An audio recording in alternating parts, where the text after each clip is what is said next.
Hello, good morning. How are you? I hope you all good. चलते हैं next class में। और next class में जो हम पढ़ रहे हैं इंडियन एजुकेशन कमीशन या हंटर कमीशन, जिसमें हम सजेशन और रिकमेंडेशन पढ़ रहे हैं। हंटर कमीशन जो कमेटी अपॉइंटेड हुई थी, उसने जो भी सजेशंस दिए थे वो पढ़ रहे थे। और इसी में हम हमारा जो ये प्राइमरी एजुकेशन, इन्होंने पॉलिसी पर जो अपने रिकमेंडेशन दी है एजुकेशन पॉलिसी पर, फिर उसमें आपका प्राइमरी है, सेकेंडरी एजुकेशन है, देन आपका कॉलेज एजुकेशन है। चलिए चलते हैं, इसमें देख लेते हैं क्या इन्होंने इसमें रिकमेंडेशन दी है, क्या सजेशंस हंटर कमीशन ने दिया है। College education was not the subject of investigation of the commission, yet it gave many beneficiary suggestions regarding public college and their education।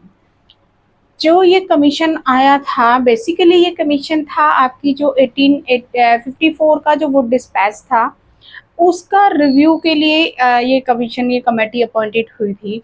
But यहाँ पर इन्होंने आपका और उसमें जो प्राइमरी और मिडिल के लिए इनको बोला गया था कि आप इनकी जो इंडिया में एजुकेशन की जो सिचुएशंस है उसका रिव्यू करिए, उसको देखिए, उसका स्टडी कीजिए कि कहाँ पर इसमें क्या क्या फॉल्ट है। इस इंडियन एजुकेशन की जो प्रेजेंट एजुकेशन थी उसमें कहाँ कहाँ फॉल्ट थे, उसके लिए इस कमीशन को अपॉइंट किया था। लेकिन इन्होंने प्राइमरी एजुकेशन और सेकेंडरी एजुकेशन के अलावा भी कॉलेज एजुकेशन पर भी अपने सजेशंस दिए, जो कि बहुत ही ये हायर एजुकेशन के लिए बेनिफिशियरी थे। फर्स्ट इन्होंने दिया है financial assistant should provide from time to time as per the requirement for constructions of furniture library. ये देखिए यहाँ पर इन्होंने क्या किया है, जो भी आपका constructions of furniture, library, building and others जिसमें आपका टीचर रिलेटेड है जो वर्क था उस पर इन दी college, financial assistance should provide from time to time as per requirement for construction of furniture, library, building and other teacher related work in the college। यहाँ पर इन्होंने कहा कि जो आपके कॉलेजेस हैं उनको टाइम टू टाइम, जो यहाँ पर आपके कॉलेज हैं उनको टाइम टू टाइम क्या देना चाहिए, आपका ये आवश्यक उनकी जो वो है, जो उनकी नीड है, इसके लिए आपका जो कि फर्नीचर है, लाइब्रेरी है, बिल्डिंग है, जो भी इन पे एक्सपेंसेस होते हैं उनको इकोनॉमिकली हेल्प करनी चाहिए, उनको फाइनेंस करना चाहिए गवर्नमेंट को time to time. Next is me, by expanding the curriculum in colleges, students should to choose subject according to their interest।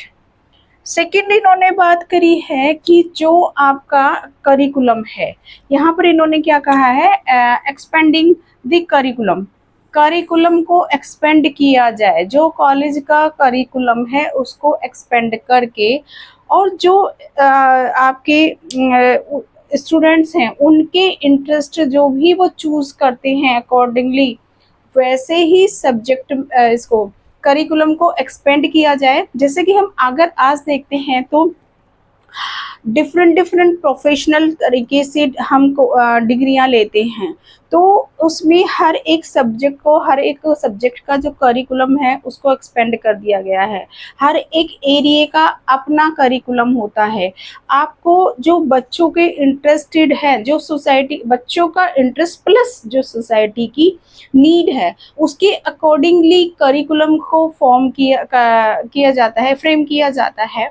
जब करिकुलम को फ्रेम किया जाता है तो हमारी उस सारी चीज़ों को एक तो आप क्या देखेंगे यहाँ पर, जो आपके स्टूडेंट हैं, है ना, उनके अकॉर्डिंग होना चाहिए। दूसरा आपकी सोसाइटी के अकॉर्डिंग होना चाहिए। और जब उनको उनके इंटरेस्टेड के अकॉर्डिंग चीज़ें मिलेंगी तो एजुकेशन में ज़्यादा डेवलपमेंट होंगी, ज़्यादा आपको ज़्यादा तरीके से प्रोफेशनल लोग यहाँ पर होंगे। तो इन्होंने एक्सपेंड इसके करिकुलम को एक्सपेंड करने की यहाँ पर बात की है। नेक्स्ट है lecture series should be organized to make college student aware of measurement and civic duty। इन्होंने कहा है कि कॉलेज लेवल पे आपकी लेक्चर सीरीज ऑर्गेनाइज्ड करानी चाहिए। ज़्यादा से ज़्यादा जब बच्चों को लेक्चर सीरीज मिलेंगी, हर एक अपने इंटरेस्ट और सब्जेक्ट के अकॉर्डिंग, अपने करिकुलम के अकॉर्डिंग, जब ज़्यादा से ज़्यादा आपको लेक्चर सीरीज बच्चे सुनेंगे और बच्चे अवेयर होंगे, अपनी जो सिविक सेंस है उनको हम अवेयर कराएं, ऐसे लेक्चर प्रोवाइड कराएं जो कि जिससे कि वो उनका मापन किया जाए, उनके वो और उनकी जो सिविक्स ड्यूटी हैं उसके लिए वो अवेयर रहें। तो यहाँ पर इन्होंने ये रिकमेंडेशन दी। नेक्स्ट है fourth, public college should be given the right to charge lower fee. यहाँ पर देखिए क्या कर रहे हैं आप, ये लोअर फीस की बात कर रहे हैं देन गवर्नमेंट कॉलेजेस। मतलब जो आपके जितने भी सार्वजनिक कॉलेज हैं वो कम फीस लें अकॉर्डिंगली टू गवर्नमेंट कॉलेजेस के। ठीक है, तो यहाँ पर इन्होंने कहा कि कम फीस ली जाए उनसे, जो आपके गवर्नमेंट कॉलेज हैं, उनसे कम फीस ली जाए। नेक्स्ट है the amount of grant in aid to college should be determined keeping in view their expenditure, number of teacher, efficiency and local needs।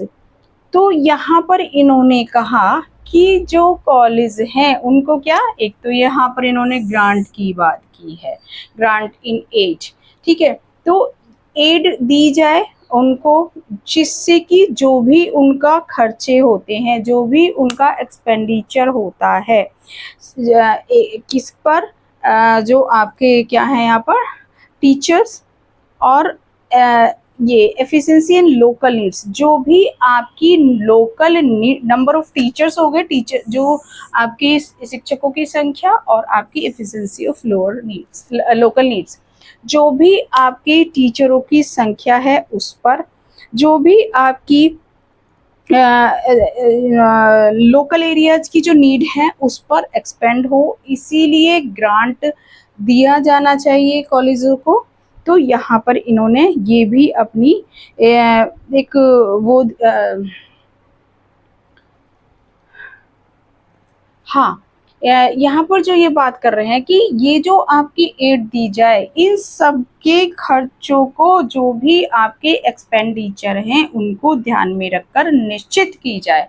एक ऐसे फिक्स एड अमाउंट दिया जाए एड का, जो कि ये सारे जो भी इनके एक्सपेंडिचर हैं वो फुलफिल हो सके।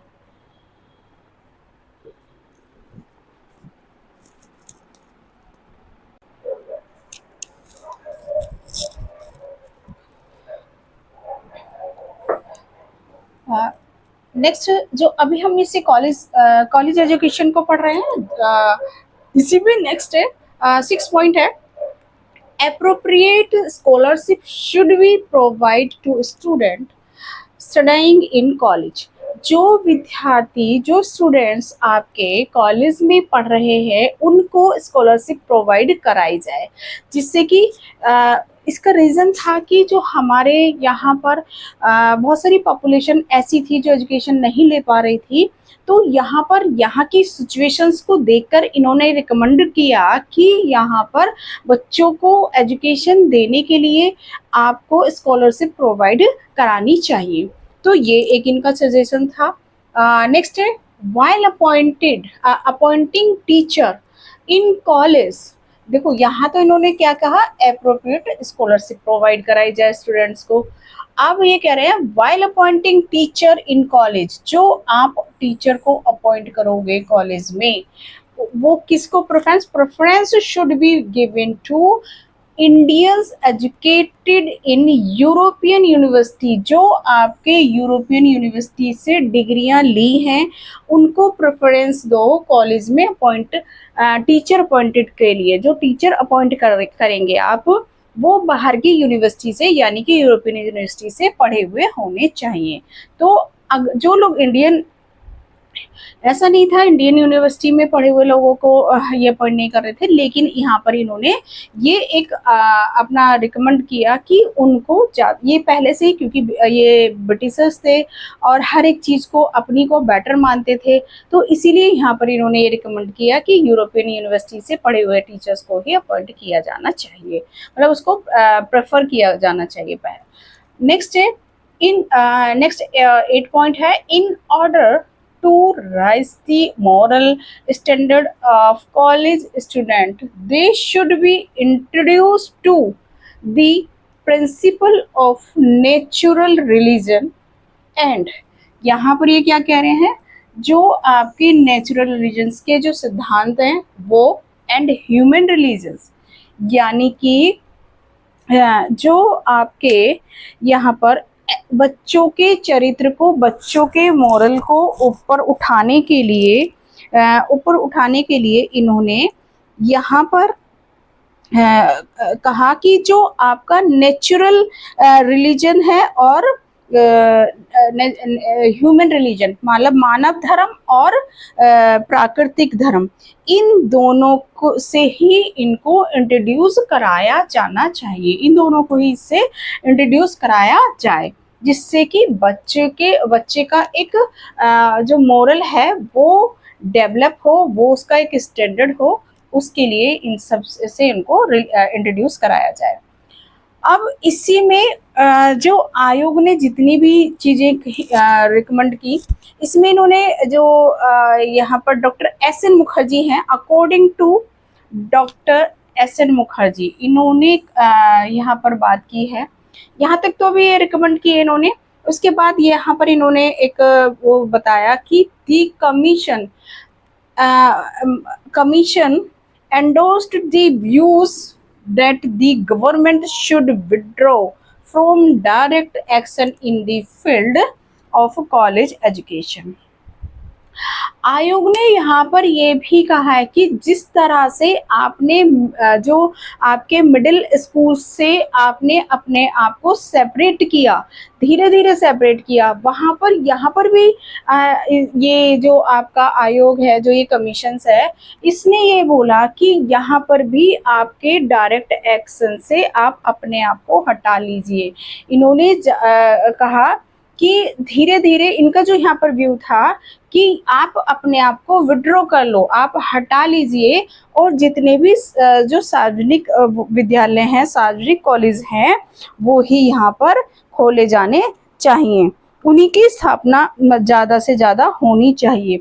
सिर्फ आप वहाँ पर जो आपके राजकीय कॉलेज हैं, वो वहाँ पर जो गवर्नमेंट कॉलेज है, सिर्फ वहाँ पर खोलिए जहाँ पर लोग समर्थ है उन्हें खोलने में या चला नहीं पा रहे हैं, तो वहीं पर सिर्फ आप अपना इंटरफेरेंस रखिए, अदरवाइज आप अपने आप को विड्रॉ कर लीजिए, डायरेक्ट एक्शन में मत रहिए, कॉलेज एजुकेशन की फील्ड से आप अपने आप को विड्रॉ कर लीजिए।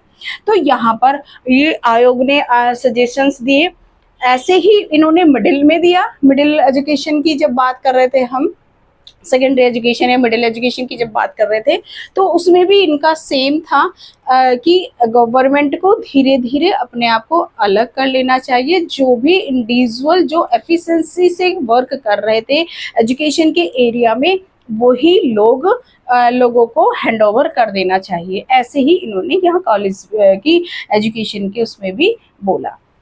नेक्स्ट एंड लास्ट इसमें है स्पेशल एजुकेशन।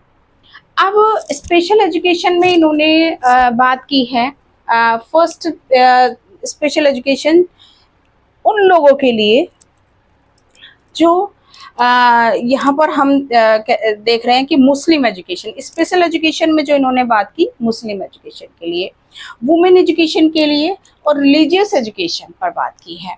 तो इन तीनों पर अपनी रिकमेंडेशन इन्होंने दी। तो मुस्लिम एजुकेशन की जब बात कर रहे हैं तो मुस्लिम एजुकेशन के लिए इन्होंने कहा कि मुस्लिम एजुकेशंस मुस्लिमों को जो कि आपकी 1882 में जो मुस्लिम्स थे वो काफ़ी एजुकेशन में पिछड़ गए थे, है ना, उनको एजुकेशन प्रॉपर नहीं मिल पाई थी और वो एजुकेशन में बहुत लैग कर रहे थे। इसीलिए इस कमीशन ने अपनी रिकमेंडेशन दी कि यहाँ पर आपको मुस्लिम एजुकेशन में बच्चों को, जो अभी मुस्लिम पॉपुलेशन ज़्यादा है वहाँ पर स्कूल कॉलेजेस की व्यवस्था की जाए, सेकेंडरी स्कूल्स खोले जाएं, प्राइमरी स्कूल्स खोले जाएं, उनको एड्स दी जाए और उस पॉपुलेशन को मतलब अवेयर किया जाए पढ़ने के लिए, उसको शिक्षा दी जाए। तो इन्होंने कहा, यहाँ पे इन्होंने अपनी रिकमेंडेशन स्पेशल मुस्लिमों को, क्योंकि उस टाइम मुस्लिम एजुकेशन बहुत लैग कर गई थी। यहाँ पर जब भी हम बात कर रहे हैं 1882 में, तो जितने भी उस टाइम के मदरसे थे, यहाँ पर इन्होंने जो हंटर कमीशन ने रिकमेंड किया कि जो भी मदरसे हैं, जो भी इनके एक ट्रेडिशनल स्कूल्स हैं, उनका भी उत्थान किया जाए, उनको भी डेवलप किया जाए, जिससे कि मुस्लिम ज़्यादा से ज़्यादा एजुकेटेड हो सके। क्योंकि जो इंडियन मुस्लिम्स थे उस टाइम बहुत ही कहीं ना कहीं एजुकेशन में लैग कर रहे थे। इन्होंने यहाँ पर इनके लिए स्कॉलरशिप की भी बात की है। इन्होंने जितने भी स्कूल्स खोलने की बात की है, चाहे प्राइमरी लेवल पर हो, आपके सेकेंडरी लेवल पर हो, हायर लेवल पर हो, वहाँ पर एडेड स्कूल्स ज़्यादा से ज़्यादा एड दे गवर्नमेंट उसको, और ज़्यादा से ज़्यादा विद्यालय खोले जाएं जिससे कि वो एक मेन स्ट्रीम से जुड़ सकें। नेक्स्ट है वुमेन एजुकेशन। वुमेन एजुकेशन भी बहुत इस टाइम में पिछड़ी हुई थी, क्योंकि जैसा कि हमें पता है कि जब हमारा मिडिल काल आया था, जो हमारा मिडिवल काल, जिसमें मुस्लिम एजुकेशन, जो मुगल शासन चल रहा था, मुगलों ने जो यहाँ पर आक्रमण किए और आक्रमण करके हमारी जो एजुकेशन में बालिकाएं थी, जो कुछ पहले तो उनको पहले से ही उनको कहीं ना कहीं अवॉइड किया गया, उनको नेग्लेक्ट किया गया। लेकिन यहाँ पर भी इसमें वो जो लड़कियां थी, जो स्टूडेंट्स थी, गर्ल्स स्टूडेंट थी, वो एजुकेशन प्राप्त नहीं कर पा रही थी। तो यहाँ पर स्पेशल एजुकेशन में इन्होंने वुमेन्स एजुकेशन को स्पेशल प्रायोरिटी दी कि लड़कियों को शिक्षा दी जाए, उनके लिए उनके एरियाज में स्कूल्स खोले जाएं, और जो गर्ल्स अगर स्कूल्स में आके एजुकेशन नहीं लेती हैं तो उनके लिए एक स्पेशल शिक्षिका, जो स्पेशल टीचर, वुमेन्स टीचर्स की ही व्यवस्था की जाए, जिससे कि वो उनको घर पर भी पढ़ा सके। तो यहाँ पर इन्होंने रिकमेंडेड किया। दूसरा, बालिकाओं को एक स्कॉलरशिप दी जाए, जिससे कि वो पढ़ सके, स्कूल तक आ सके। तो ये इन्होंने रिकमेंडेड किया। और ज़्यादा से ज़्यादा प्राइमरी, सेकेंडरी और कॉलेजेस की गर्ल्स कॉलेजेस खोले जाएं, जिससे कि छात्राएं अपना ज़्यादा से ज़्यादा एजुकेशन ले सकें। तो ये वुमेन्स एजुकेशन की बात के यहाँ पर इन्होंने कही है। और इसमें इन्होंने ये भी कहा कि ये वुमेन्स के लिए वोकेशनल एजुकेशन की भी बात की है। यहाँ मुस्लिम के लिए भी कही है वोकेशनल एजुकेशन की, और यहाँ पर भी इन्होंने कही है वोकेशनल एजुकेशन के लिए कि वोकेशनल एजुकेशन भी प्रोवाइड कराई जाए। नेक्स्ट है रिलीजियस एजुकेशन। अगर रिलीजियस एजुकेशन की बात करते हैं तो इन्होंने रिकमेंड किया कि आप रिलीजियस एजुकेशन को हम जो आपके राजकीय विद्यालय हैं, है ना, धार्मिक जो शिक्षा है, तो वो आपकी, क्योंकि धर्मनिरपेक्ष राज्य है, तो उसमें जब एक धर्मनिरपेक्ष राज्य की हम बात करते हैं तो हम वहाँ पर धार्मिक शिक्षा नहीं दे सकते, संभव नहीं है। आप एक साइड में धर्मनिरपेक्ष राज्य की सेकुलरिज्म की बात करें और वहीं पर फिर आप रिलीजियस बेस्ड एजुकेशन दें, तो वो नहीं हो सकता है। ये ज़रूर था कि जो हमारी पुरानी एजुकेशन थी वैदिक काल में जो थी, पोस्ट वैदिक काल में थी, रिलीजियस बेस्ड एजुकेशन थी, मुस्लिम काल में भी रिलीजियस बेस्ड थी, बुद्धिज़्म काल में भी रिलीजियस बेस्ड थी, बट यहाँ पर इन्होंने कहा, ये मॉडर्न एजुकेशन में है, हम अब मॉडर्न एजुकेशन की जब हम बात कर रहे हैं तो इन्होंने कहा रिलीजियस बेस्ड एजुकेशन ना तो हम राजकीय जो गवर्नमेंट के विद्यालय हैं उसमें हम एजुकेशन को ये रिलीजियस एजुकेशन को प्रोवाइड नहीं कराई जा सकती, बट एक ऑप्शन इन्होंने दिया कि जो आपके इंडिविजुअल या जो आपके प्राइवेट इंस्टीट्यूशंस हैं वो उनकी इच्छा है कि वो वहाँ पर ये रिलीजियस बेस्ड एजुकेशन प्रोवाइड कराएं या ना कराएं, उनको कोई बाउंडेशन नहीं थी। बट यहाँ पर जो गवर्नमेंट जो राजकीय विद्यालय थे, राजकीय कॉलेज थे, या जितने भी चाहे वो प्राइमरी लेवल पे है, सेकेंडरी लेवल पे और कॉलेज लेवल पे है, वहाँ पर रिलीजियस बेस्ड एजुकेशन संभव नहीं है, पॉसिबल नहीं है। तो ये था हम आज का जो हमने अभी हमारा इसमें तीनों ही कवर हो गए, प्राइमरी, सेकेंडरी और कॉलेज एजुकेशन, और फिर इसमें जो स्पेशल एजुकेशन पर इसने बात की, तो जो भी इन्होंने रिकमेंडेशन और सजेशंस दिए इस कमीशन ने, ये हमारा कमीशन आज कंप्लीट हो गया। चलते हैं, नेक्स्ट क्लास में मिलेंगे नेक्स्ट टॉपिक के साथ। तब तक आप बने रहिए मेरे साथ और मेरी क्लासों को देखते रहिए, मेरी क्लासों से सीखते रहिए, लर्न करते रहिए। मैं भी लर्न कर रही हूँ, आप भी लर्न करते रहिए, और शेयर ज़रूर कीजिए, इस चैनल को शेयर कीजिए, ज़्यादा से ज़्यादा सब्सक्राइब करिए और लाइक करिए, कमेंट्स करिए। थैंक यू, धन्यवाद।